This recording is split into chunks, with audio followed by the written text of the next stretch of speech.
Bien, muchachos, sean cordialmente bienvenidos a la clase de Español de América concerniente al día 23 de abril.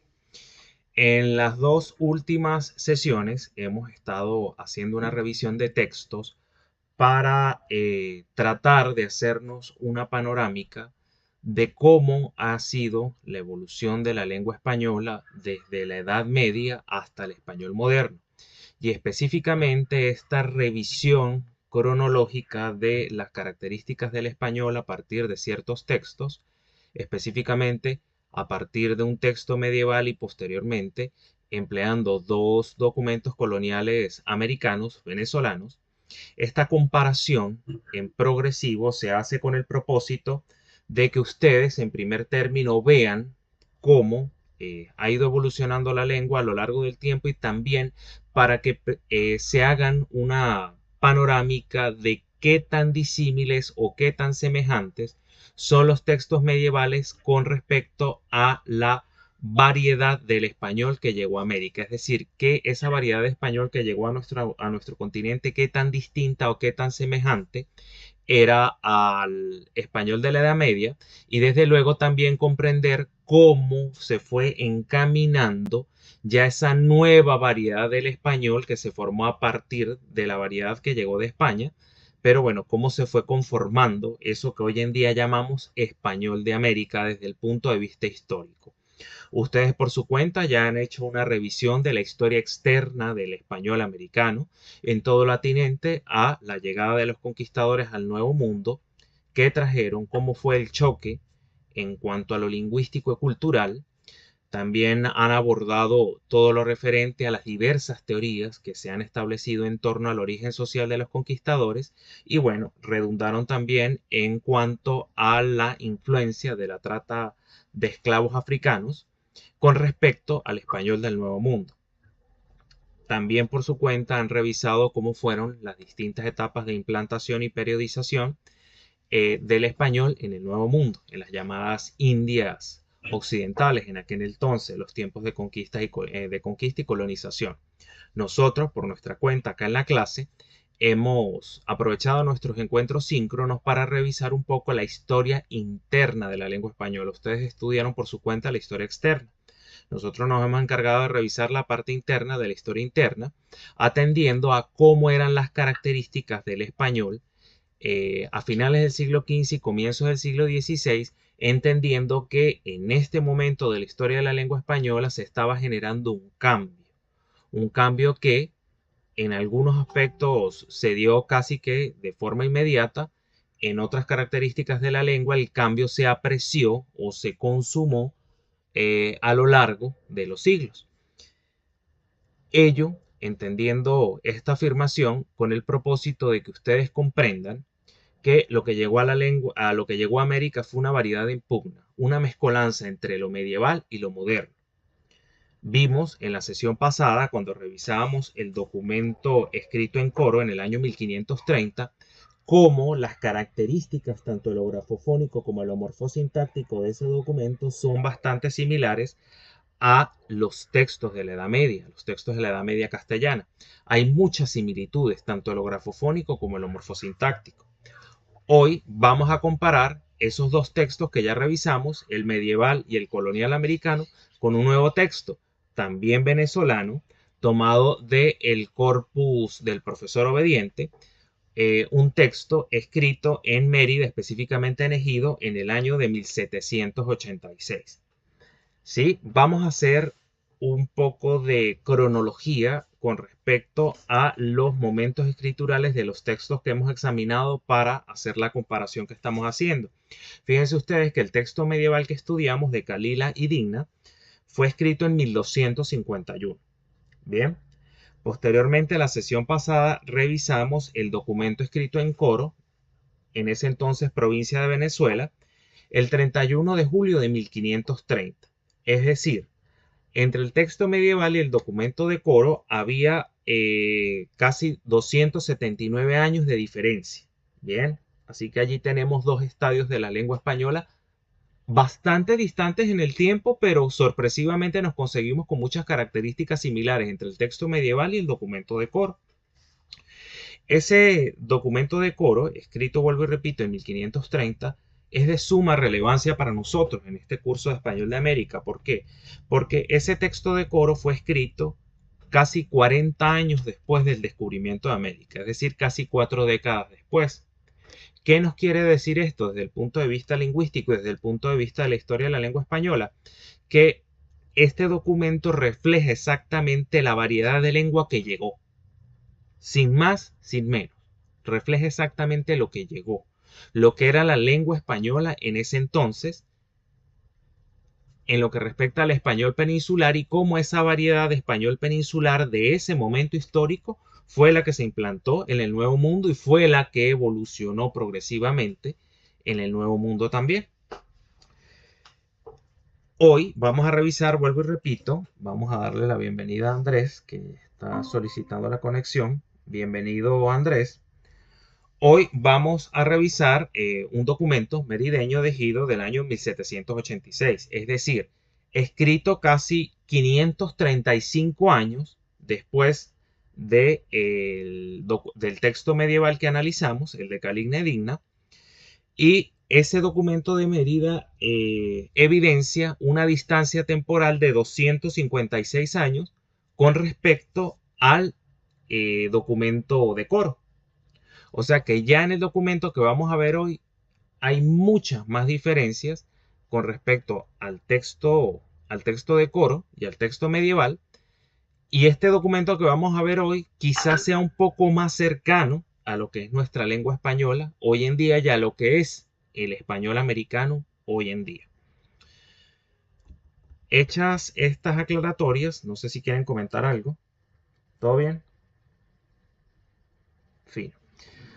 Vamos a comenzar entonces con la revisión del último documento para dar por finalizada esta caracterización histórica del español americano. Vuelvo y repito, el texto que nos concierne el día de hoy fue escrito en el año de 1786 en Mérida, específicamente en Ejido. Llama la atención que, bueno, este documento forma parte del proyecto Textos para la Historia del Español de Mérida, Venezuela, entre los siglos XVIII y XIX, del profesor Enrique Obediente. Este texto trata de una causa, es decir, de un litigio contra un fulano llamado José de Vargas por supuestamente haber intentado violar a una niña de 6 años. ¿Sí? Un tanto fuerte la temática, un tanto complicado. Además de lo grafofónico y de lo morfosintáctico, es decir, además de lo puramente lingüístico, yo quiero que ustedes también se enfoquen un poco en ciertos aspectos discursivos que, que desde el punto de vista del análisis del discurso colindarían con la manera también en la que era percibida la mujer y la palabra de la mujer en aquel entonces. Este documento es muy poderoso en ese sentido porque no solo nos da información lingüística, sino también nos da una aproximación antropológica a los modos de pensar y de concebir la realidad de aquel entonces. O sea que este documento es muy interesante. El documento de Coro nos acercaba a lo que era el español, esa variedad de español exactamente que llegó a América. ¿Cómo era? Bien. Y cómo era la realidad con la que se consiguieron los españoles en el Nuevo Mundo una vez pisaron las tierras americanas. Ya este documento de hoy nos va a dar una perspectiva no solo de lo lingüístico, sino también desde el punto de vista socioantropológico. Mucho ojo con ello. Hoy me van a ayudar a ustedes a leer como de costumbre y bueno, haré referencia a ciertos factores lingüísticos. Les recuerdo que lo que está resaltado en azul tiene que ver con lo grafofónico, es decir, con la correspondencia entre grafías y sonidos. Lo que está en rojo tiene que ver con lo sintáctico y lo verde tiene que ver con lo semántico. Bien. Entonces, discúlpenme ustedes, debo responder acá algo que tengo un problema con un curso que estoy haciendo y debo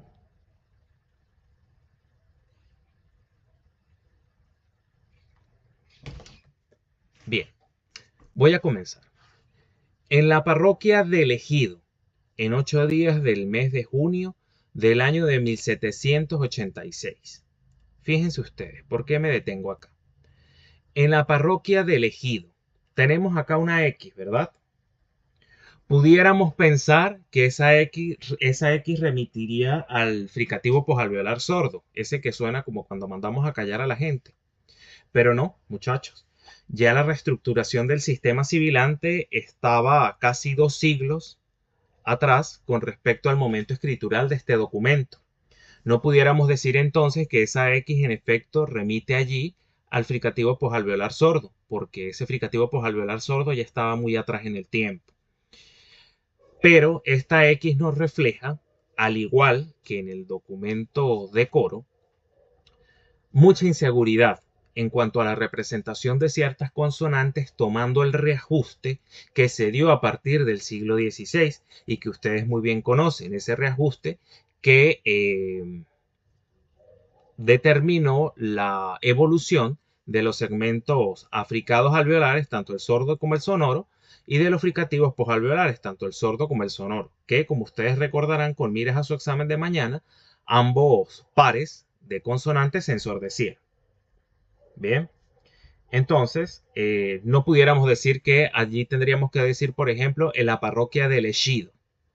Bien, pero esa X allí sí efectivamente pudiera remitir al hecho de que había mucha inseguridad todavía en cuanto a la representación de ciertas consonantes.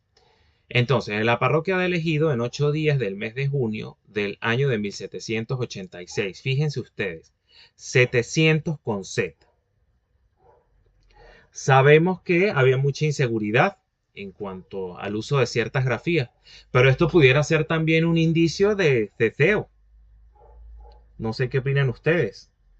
Ese 700 escrito con Z pudiera ser un indicio de ceceo, un indicio temprano de ceceo ya en documentación, de ceceo, perdón, en documentación colonial americana.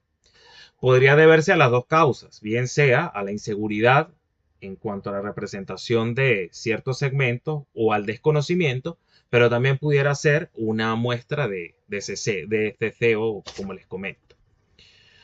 Yo, don Carlos Buscátegui, alcalde Partidas de dicha parroquia, fíjense ustedes con esto de alcalde Partidas. Eso del alcalde Partidas es una figura del periodo colonial americano en la que, bueno, pues básicamente remite a un cargo de intendentes o alcaldes, en este caso un alcalde, que se encarga de la gestión de las partidas, es decir, de los documentos oficiales. Eso es un alcalde partidas, alguien que se encarga de gestionar los documentos oficiales.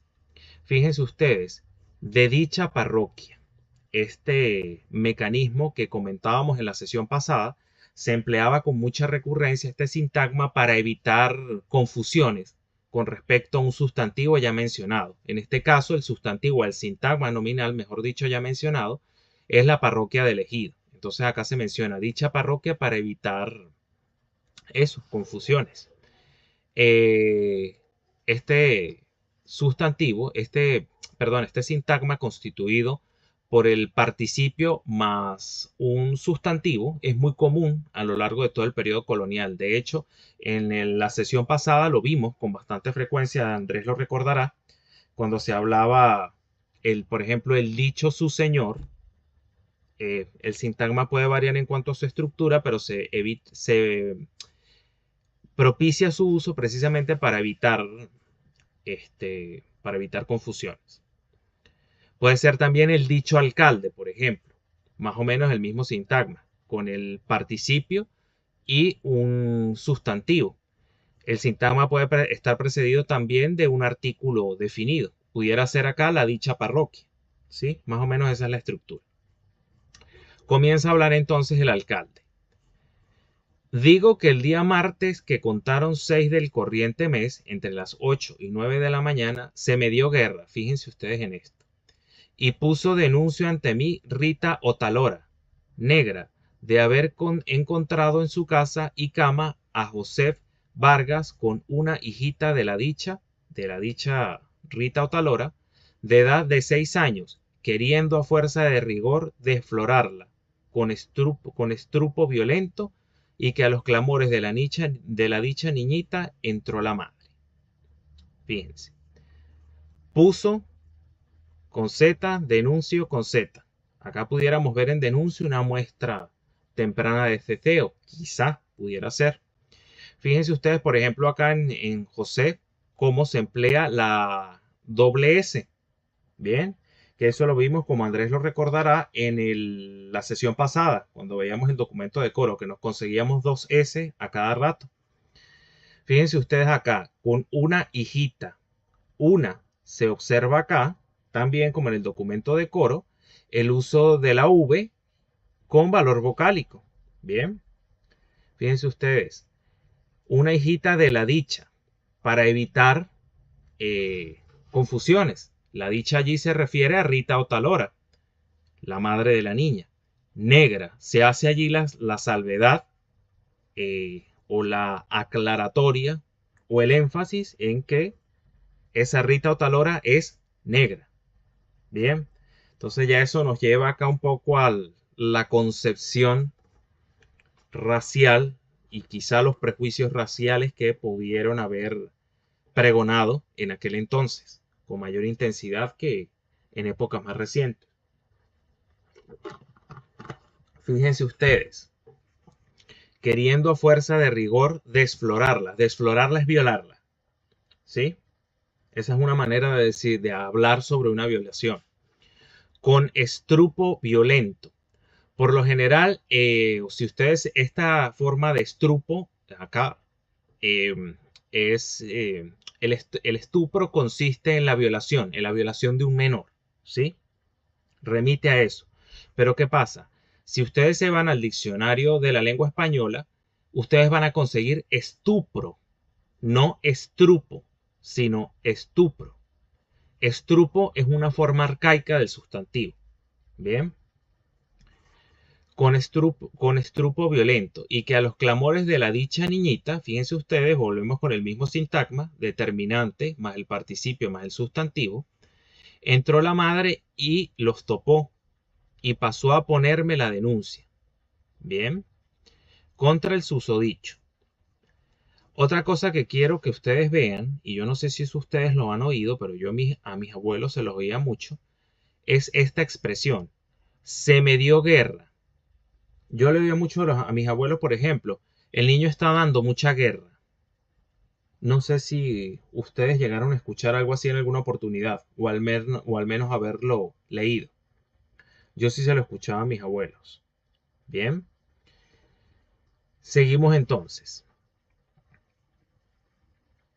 Y los topó y pasó a ponerme demanda, la madre al alcalde, ¿no? Contra el susodicho, fíjense acá, una consonante epentética dentro de suso. Susodicho Vargas, al que de contado hice aprisionar. Fíjense ustedes, muchas zetas por aquí. Quizá una señal de ceceo. Quizá.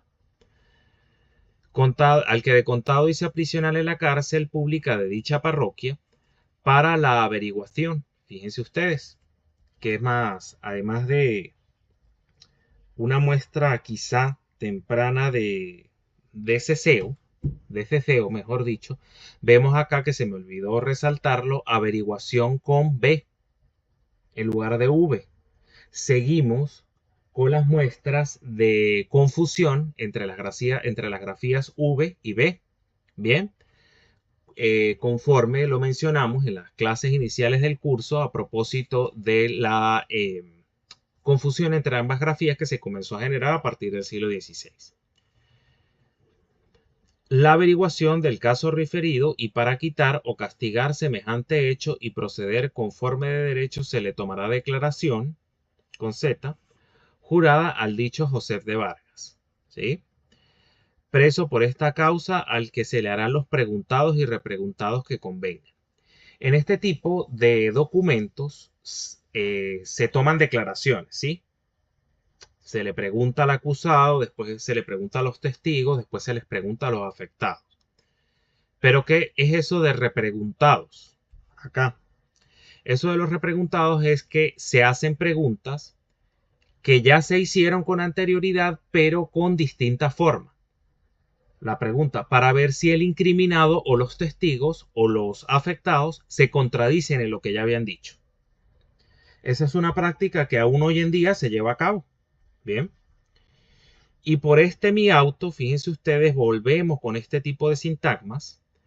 Era común tanto el sintagma de, por ejemplo, el artículo definido más participio más sustantivo. Y este tipo de sintagma nos lo conseguimos por primera vez porque creo que no lo habíamos visto en el documento de coro, constituido por el demostrativo más un posesivo más un sustantivo. ¿Sí? Esto es muy común también. Este mi auto, esta mi declaración, este mi hijo, así. Bien. Y por este mi auto que proveí, fíjense ustedes como está escrito allí proveí, así lo mandé y firmé con testigos, por falta de escribano y pasa en papel común por falta del sellado. Fíjense el tipo de indicaciones que se hacían allí, ¿no? Como no había papel sellado, iba en papel común el escrito del auto y eso había que aclararlo para que no quedara duda de la legitimidad del escrito. Bien, y fíjense ustedes lo que dicen después. Por falta de escribano y pasa en papel común por falta del sellado, sin perjuicio del real haber. Fíjense ustedes del real haber. De que así lo certifico. Porque, repito, era necesario precisar que no se trataba esto de una falsificación, porque todos estos documentos llegaban después a España. Tenía que revisarlos, tenían que llegar a los archivos de España. De hecho, en el archivo de las Indias, allá en España, hay muchísimos documentos coloniales americanos. Quedaba una copia acá en América y una copia se enviaba a España. Bien, sin perjuicio del real haber, de que así lo certifico, Carlos de Uzcategui, Nicolás Camacho, Salvador Briceño y Buenaventura del Toro. Es decir, firmó Carlos Uzcategui, el alcalde, y otros testigos, para que no quedara duda de la legitimidad del asunto. Bien. Ahora, viene Carla. Lee por favor las primeras 3 líneas.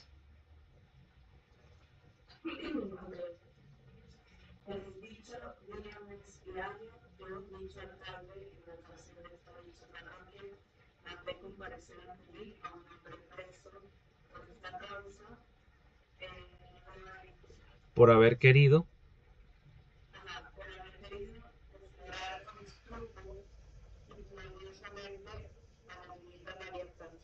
Ajá, paremos ahí.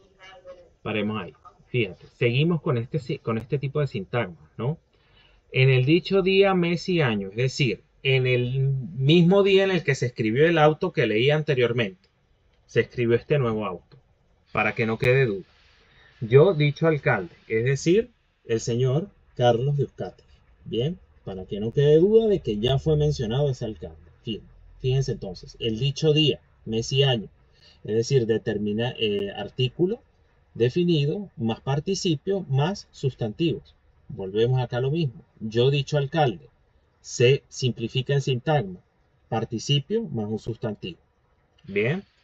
Deflorar, ya sabemos el significado de esa palabra. La resalté acá en azul porque hay una una síncopa del fricativo alveolar sordo acá, porque sería desflorar. Acá se pierde la S. ¿Sí? Con estrupo ignominiosamente a la niñita María Francisca. Continúa, por favor, desde hija.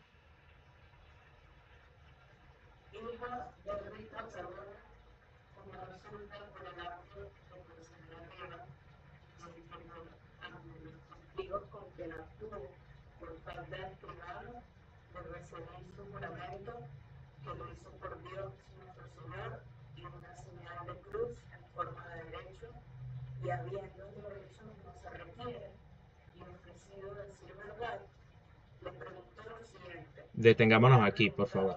Detengámonos aquí, por favor. Fíjate.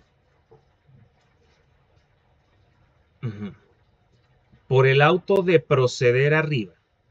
Algo que ustedes no saben, y creo que no se dice allí, pero ya este auto lo escribió otra persona. Lo firma el mismo alcalde, ¿cómo no? Carlos Uzcategui, pero escribió otra persona. Y fíjense que esta persona usa muy pocas zetas. Y fíjense acá, escribe proceder con S. Entonces, pudiéramos pensar que ya esta segunda persona que escribe no es ceceante, sino que es ceseante. Ceseante como somos los americanos. Bien. Por ejemplo acá, Andrés, ¿qué habría aquí? Le recibí.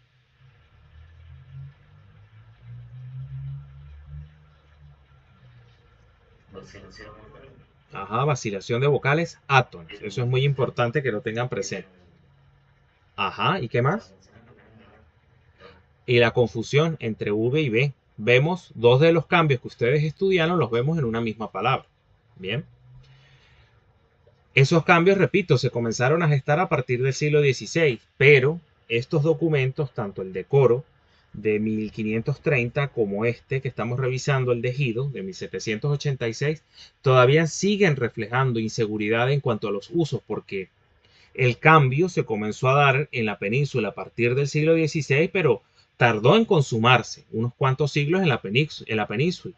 Mucho más, con mucha más razón, ese cambio ya consumado tardó en generalizarse en América. Entonces no debe sorprendernos que en un documento merideño del siglo XVIII, de finales del siglo XVIII, nos consigamos con vacilación de vocales átonas todavía y con confusiones de V y B. ¿Sí? Continúa, por favor, Carla. Aquí dice primera preguntado. Ok. Primero preguntaba cómo se llama, de dónde es natural o vecino, qué oficio y edad tiene. Aquí le están preguntando, disculpa que te interrumpa, le están preguntando al acusado, ¿no? Que la edad, de dónde es y bueno, a qué se dedica. Fíjense ustedes, ya empiezan a aparecer las zetas de nuevo en lugar de C. Muchísima confusión. Ya aquí se nos complica saber si este señor pudiera haber sido ceceante o ceseante, el que escribió. Dijo que se llama José de Vargas, que es natural y vecino de la parroquia de Sarriba, que su oficio es de tejer lienzo y que es de edad 50 años, poco más o menos, y responde. Segunda preguntada, ¿quién lo prendió? ¿De orden de quién? ¿Dónde? ¿Qué día y por qué causa? O si la persona. Detengámonos allí. Detengámonos allí. Fíjense ustedes. Vemos allí una X.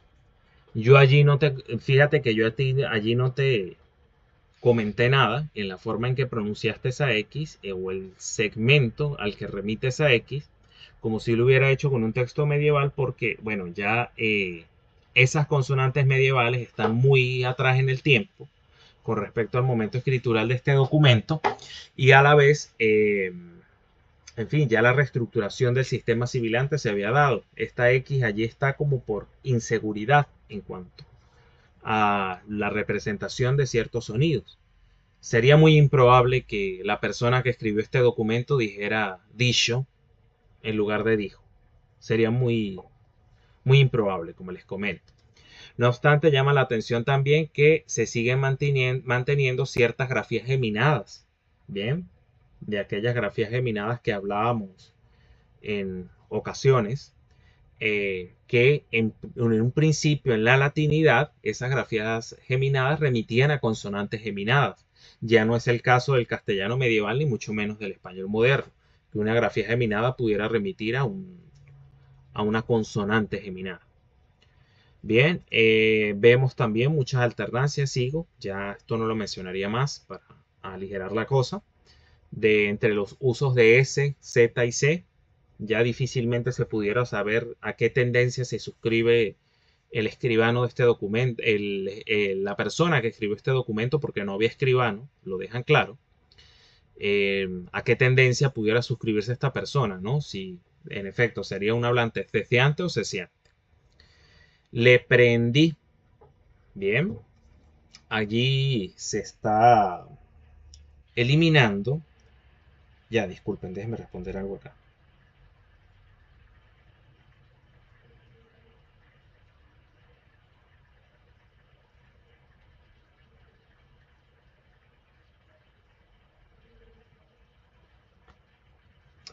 Ajá, disculpen. Acá les resalté la palabra prendí, porque fíjense ustedes que falta una A al comienzo, ¿no? ¿Recuerdan ustedes cuál era el proceso por medio del cual se pierde un segmento al comienzo de la palabra? ¿Se les olvidó? ¿No lo recuerdan? No, apócope era al final. Aféresis. ¿Sí? Aféresis. En este caso hay una aféresis vocálica. Bien. Por eso les digo, desde que comenzamos con Historia de la Lengua, no dejen de olvidar las cosas, porque hasta el último momento, hasta el último día que me vean a mí, vamos a repetir y vamos a tener que ir sobre lo que ya vimos. En distintas etapas de la historia de la lengua española, sí, pero hay muchas cosas que se repiten. Entonces, continúa, Carla, por favor. Desde acá.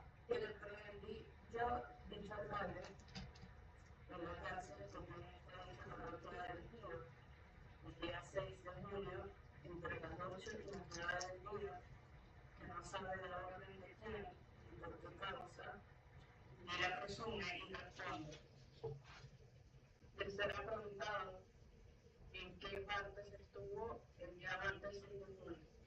Dijo que en la tienda de Santos Peralta, que no se ocupó en cosa ninguna y que anduvo solo.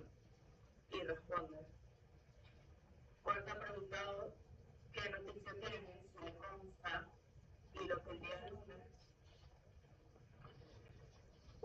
Fíjense ustedes cómo en este texto, escrito 535 años después de El cuento de Calila Edina y escrito 256 años después del texto de Coro, seguimos viendo usos de la X en lugar de la J, confusiones entre S, C y Z. Seguimos viendo también confusiones entre V y B.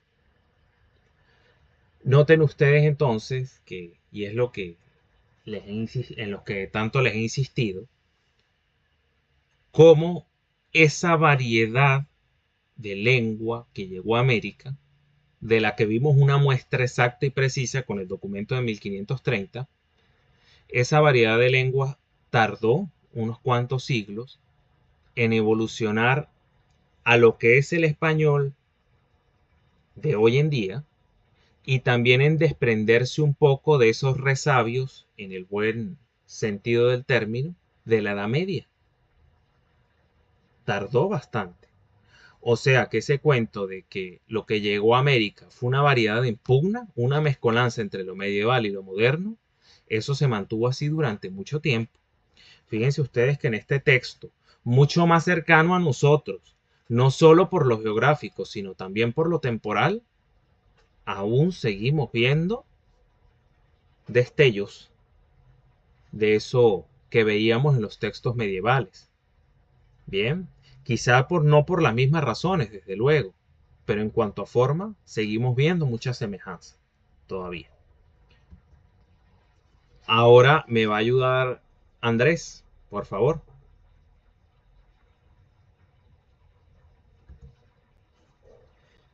Y lo que el día lunes, 5 del corriente mes y año,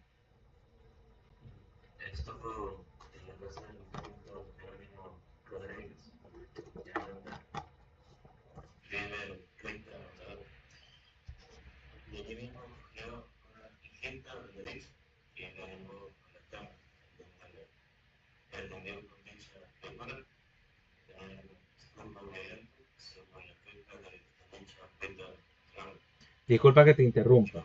Disculpa que te interrumpa. Fíjate, seguimos con fusiones entre V y B, el mismo sintagma al que tanto hemos hecho referencia, pero aquí quiero aclarar que esto forma parte de la pregunta, ¿no? Que le están haciendo a José de Vargas. Que bueno, que dónde estuvo y que según lo que habían dicho, según la queja, la denuncia, que había llevado a la cama a la niña y que había pretendido tener estupro violento con ella. Eso de estupro violento en cierta manera es hasta redundante, ¿no? Porque esa acción de estuprar a un niño en cierta forma ya implica que será de una forma violenta, ¿no? Eso también me ha llamado mucho siempre la atención de este documento. Continúa, por favor, Andrés.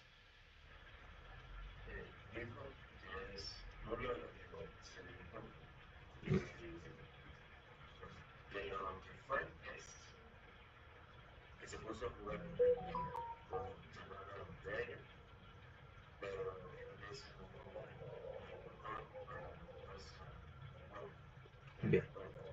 Esperemos aquí. Fíjense ustedes que, por ejemplo, acá nos conseguimos con un ISO con Z, conforme a ya la norma actual, ¿no? Ya que es muy difícil saber si quien escribió este documento era ceceante o ceseante. Me llama la atención también este uso vocálico de la Y. ¿Sí? Acá, muy interesante.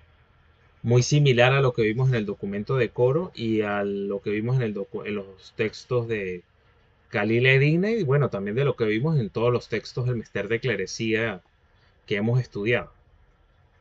Fíjense acá como el fulano dando su declaración cree que la gente es pendeja, me perdonan la palabra, porque un tipo que es especialmente inclinado hacia el alcoholismo, hacia la bebida, dirán más adelante, por casualidad se llevó una niña a la cama a jugar con ella. Una niña que no conocía, que nunca había visto, y bueno, me la voy a llevar a la cama a jugar con ella.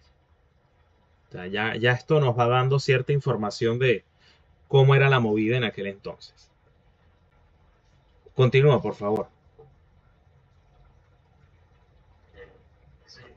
Quinta preguntado, sí.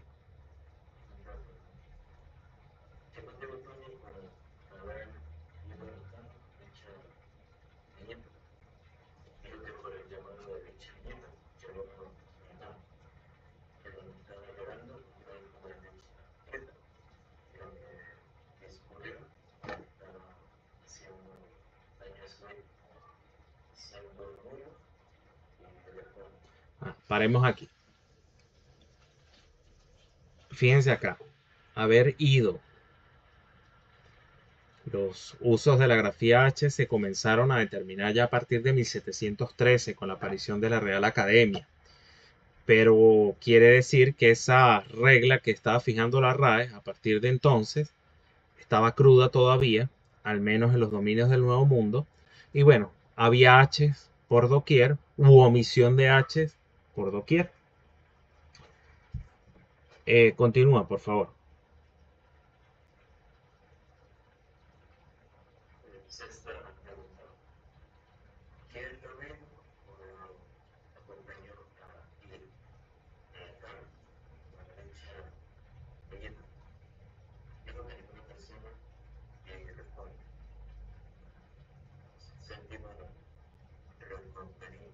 Ajá.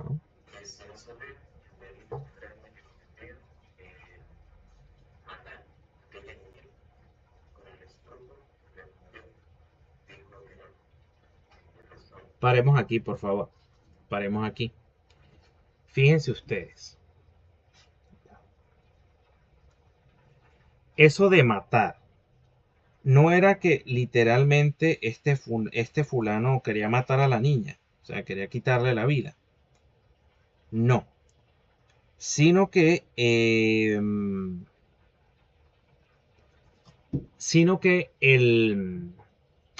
uno de los, digamos, una de las acepciones del verbo matar, y eso está en el diccionario de la lengua española, si quieren lo buscan, una de esas acepciones de matar es violar a alguien, como que acabar con la inocencia de alguien, ¿sí? Eso también es uno de los sentidos de matar.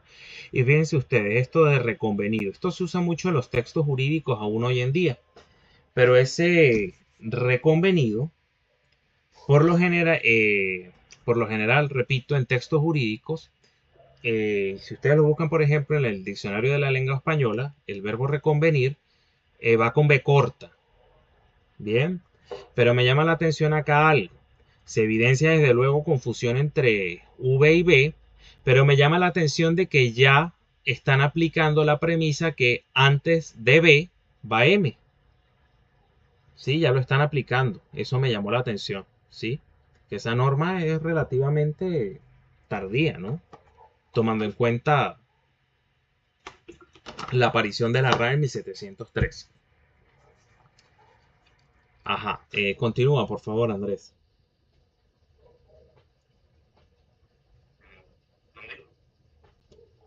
Bueno, que si no sabía el delito tan grande.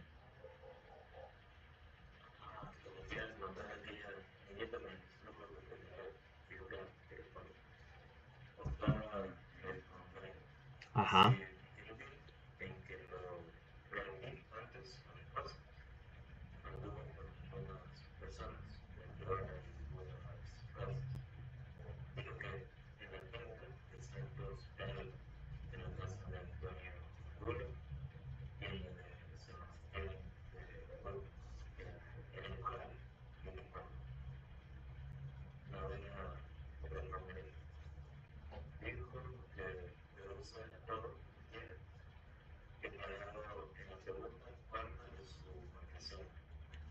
Bien, aquí remite a lo que él ya había declarado en la cuarta pregunta.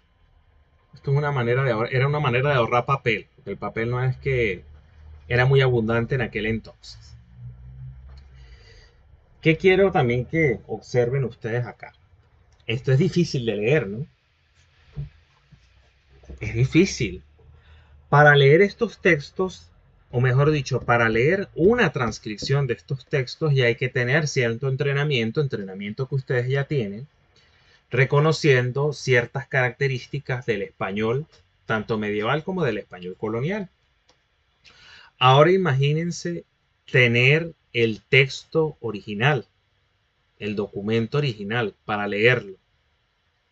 Es aún más difícil, porque no simplemente deben tener conocimiento de las características del español en las distintas etapas de su historia, sino también tienen que tener conocimientos de paleografía. De hecho, es todo un proceso, bueno, era, al menos en el momento que yo lo hice, era todo un proceso transcribir esos manuscritos para digitalizarlos. Primero había que hacer una copia facsimilar del texto, del documento original, es decir, tomarle una foto o escanearlo. Posteriormente, llevarte esas imágenes en digital y a partir de las imágenes transcribías, ¿sí? Bueno, había que tener conocimientos de paleografía, conocimiento también en cuanto a abreviaturas. De hecho, si ustedes se fijan allí, yo no sé si Carla observó este detalle en el video de la clase pasada, que se lo comenté a Andrés, hay muchas palabras escritas en cursiva y esas cursivas indican que la palabra estaba abreviada y que las letras que están allí en cursiva fueron restituidas. O sea, la palabra fue completada de su abreviación, ¿sí? Se restituyeron las letras que estaban abreviadas. Entonces se imaginarán que es complicado. Esto era bastante complicado al menos hasta hace 10 años. Hoy en día ya con los recursos que hay de inteligencia artificial, muy seguramente la transcripción de un documento colonial americano se tuvo que haber simplificado en un 90%. Casualmente hace días solo yo me imagino esas cosas y pienso en esas cosas cuando voy caminando en la calle, pero me imaginé en eso, ¿no? Que cuando yo hice mi pasantía de grado, cuando era estudiante de letras, tardé casi 6 meses en transcribir 300 folios en documentación colonial venezolana. Y yo imaginaba, oye, todo el trabajo que tuve que hacer para transcribir eso, cuando de repente ahora yo le puedo dar una imagen del documento a Gemini y él me va a hacer la transcripción inmediata de todo, en cosa de segundos. Entonces creo que ahora, gracias a esos recursos, podemos seguir todavía y aún y ahora con más frecuencia y con más a mayor cabalidad, seguir rescatando documentos perdidos en los manuscritos antiguos, como decía un señor llamado Carlos Brandi, que el lema de recobrar tesoros perdidos en los manuscritos antiguos había impulsado la pasión de generaciones enteras hacia el estudio de los antiguos. Y creo personalmente que ese estudio de los antiguos en adelante va a ser mucho más sencillo. Porque bueno, ya nos tenemos que evitar el paso de la transcripción, o al menos se ha simplificado, creo yo, en un 90%. Hecha esta catarsis, continuamos con la lectura. Me va a ayudar Carla, por favor.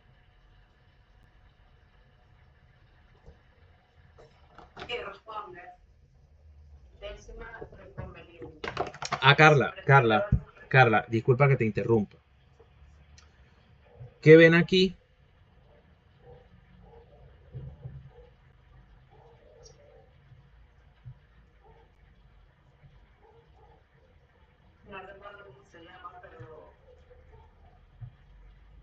Andrés, ¿lo recuerdas?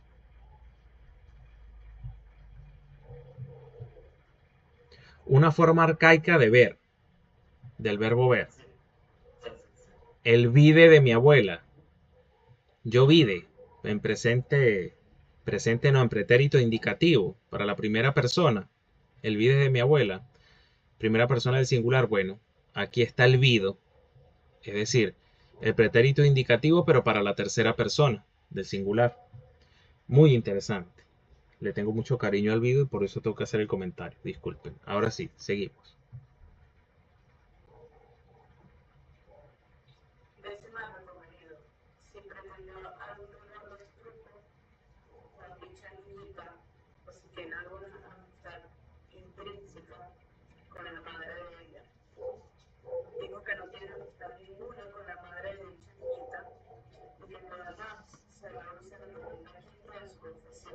Detengámonos aquí, por favor. Intrínseca, con C y con I. ¿Qué habría allí?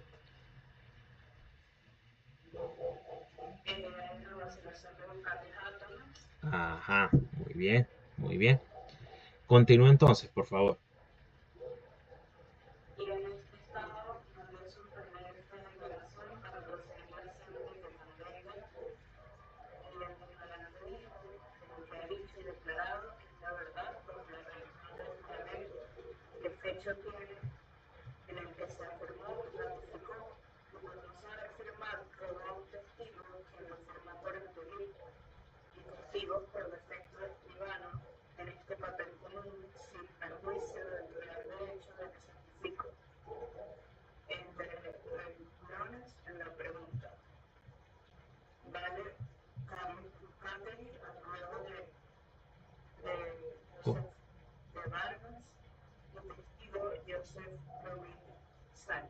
Aquí sí hay una, aquí sí hay una apócope, Andrés, Domínguez, se comieron la O, ¿sí?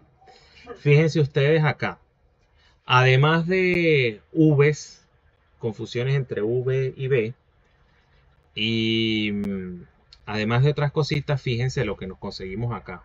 Fecho, de facere, lo conseguimos también mucho en el documento de Coro, y en los textos medievales ni se diga. O sea, se mantiene todavía esto, ¿no? Ya finales del siglo XVIII y todavía seguimos teniendo elementos propios de los textos medievales. Continúa, por favor, Carla.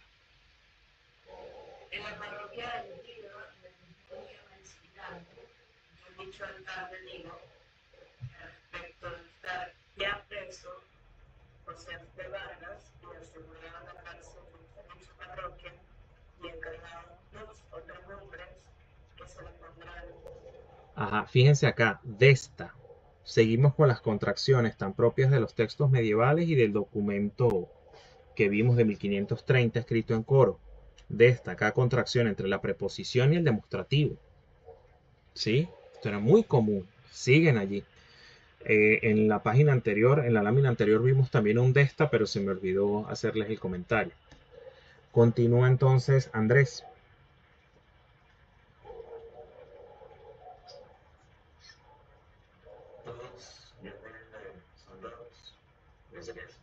Todos los días de soldados es que todos los días lo iban a revisar los soldados al preso para que no se hubiera ido. Es por eso.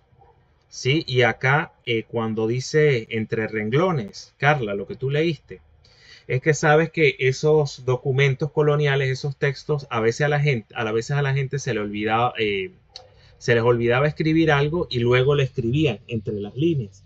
Entonces, cuando se transcribe un documento de ese tipo, hay que indicar si hay texto entre las líneas. Hay mecanismos de transcripción para eso. Ajá, continúa, por favor.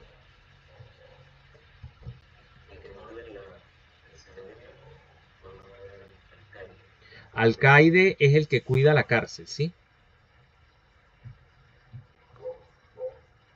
Distinto de alcalde. Alcalde es otra cosa.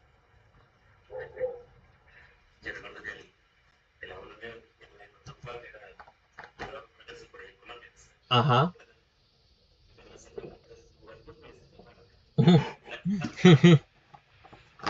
Está bien, está bien. Yo creo que José de Vargas después va a hacer algo parecido. No se va a escapar, pero se va a salvar.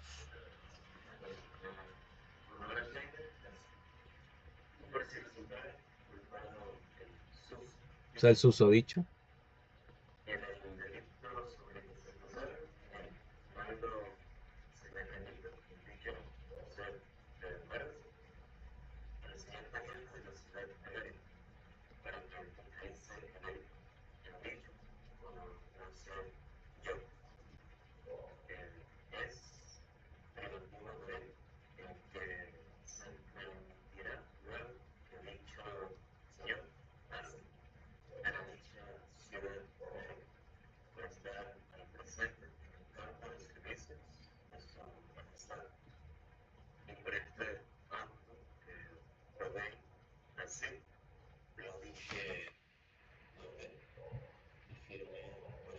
Ajá, hasta aquí está bien.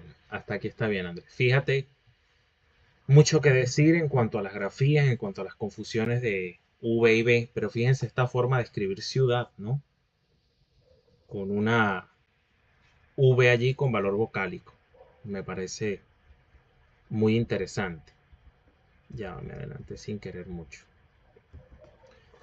Voy a leer yo ahora para que ustedes descansen un poco.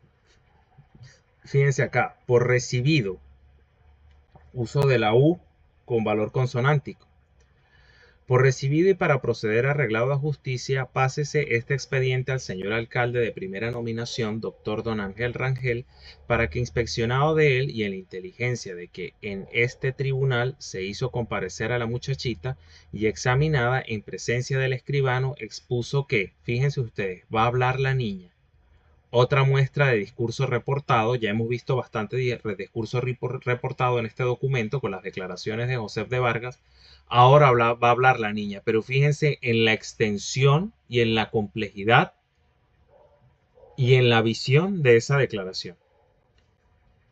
Y examinada en presencia del escribano, expuso que habiendo salido su madre a la calle y quedádose, fíjense, ¿saben qué es esto? ¿Qué era esto? Quedádose.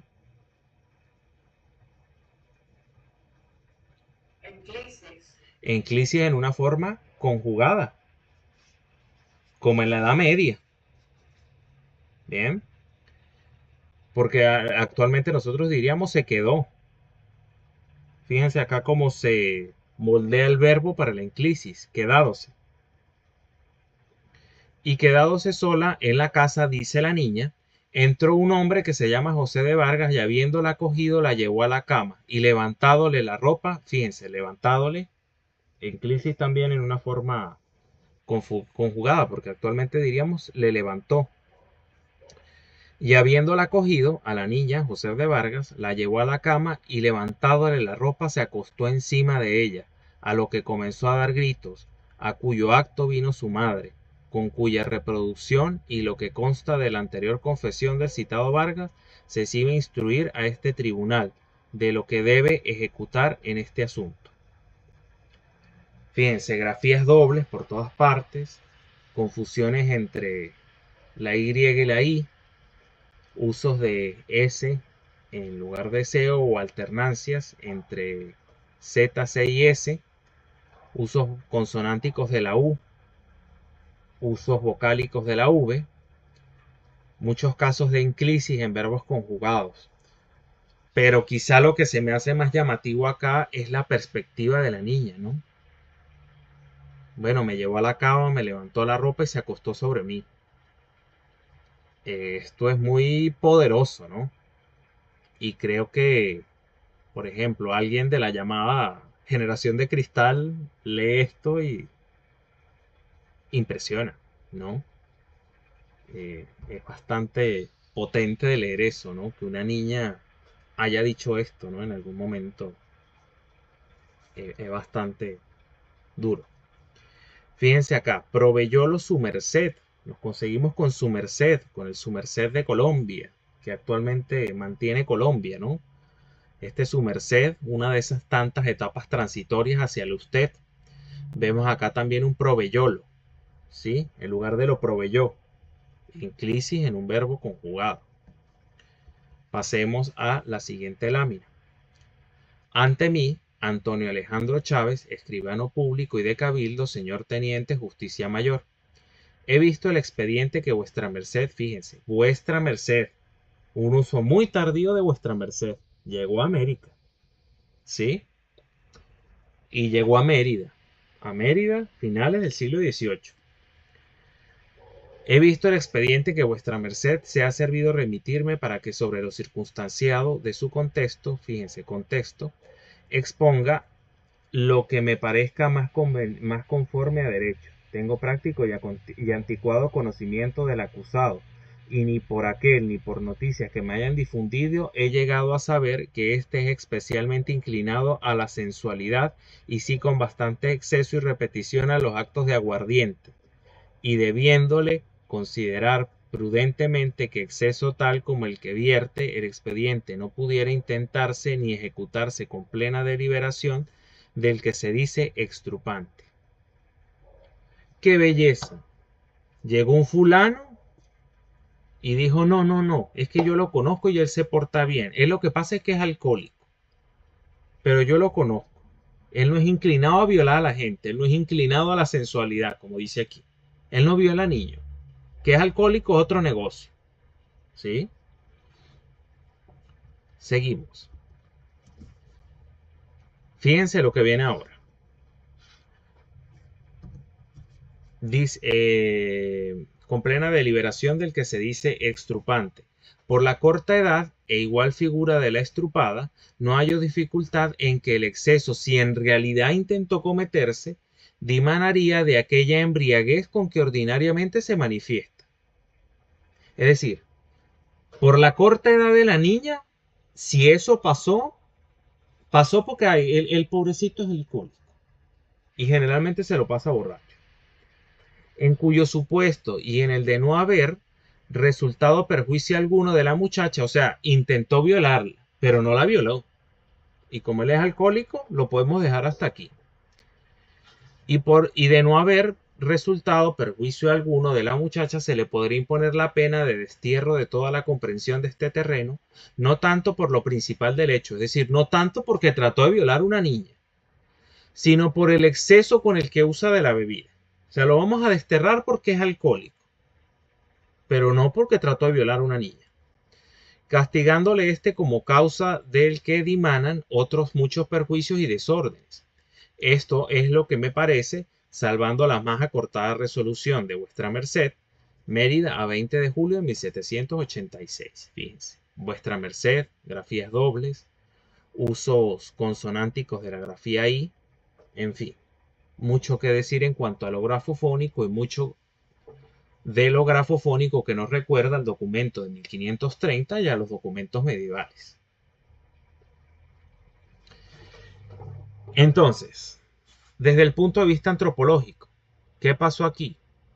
trataron de violar a una niña, una hija de una fulana Rita Otalora, negra, aclararon que la madre era negra, quiere decir que muy probablemente era esclava, y llega un fulano, trata de violar a la niña, pero después aparece otro que trata de defender a ese fulano diciendo no, él no es violador, lo que pasa es que es borracho.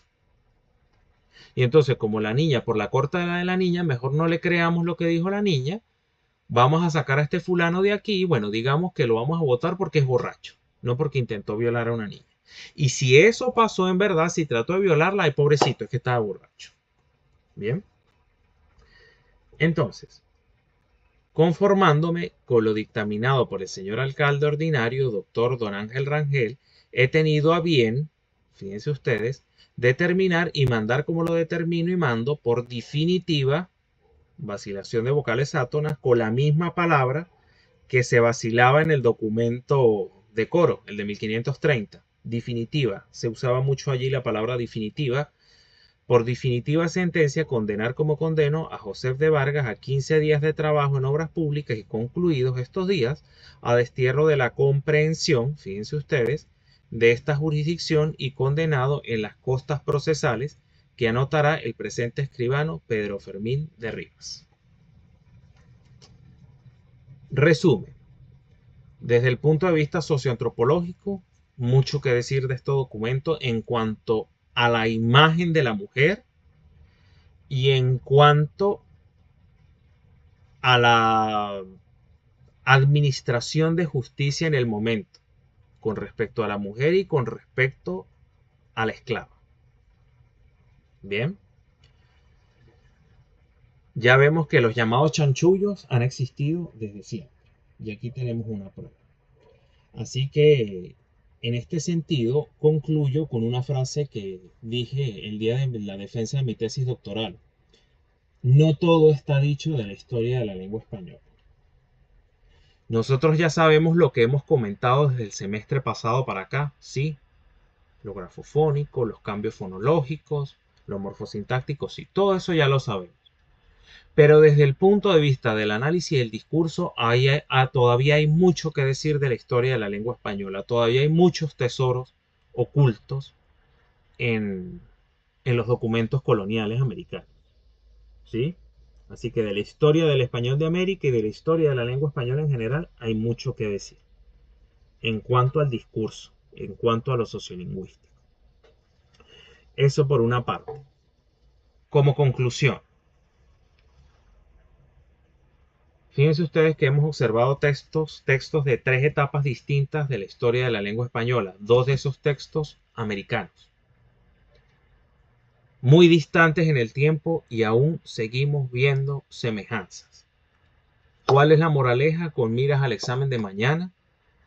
Y tomando en consideración lo que hemos visto desde el comienzo del semestre, esos últimos cambios que acaecieron en la lengua española a partir del siglo XVI, lo que llegó a América fue una variedad en conflicto, una mezcolanza entre lo medieval y lo moderno. Finales del siglo XVIII todavía seguimos viendo elementos similares a las características de la norma medieval en un documento colonial americano, venezolano, merideño, de finales del siglo XVIII.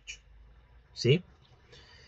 Entonces, bueno chicos, de esta manera doy por concluida la revisión histórica del español americano. Voy a detener el video de la clase.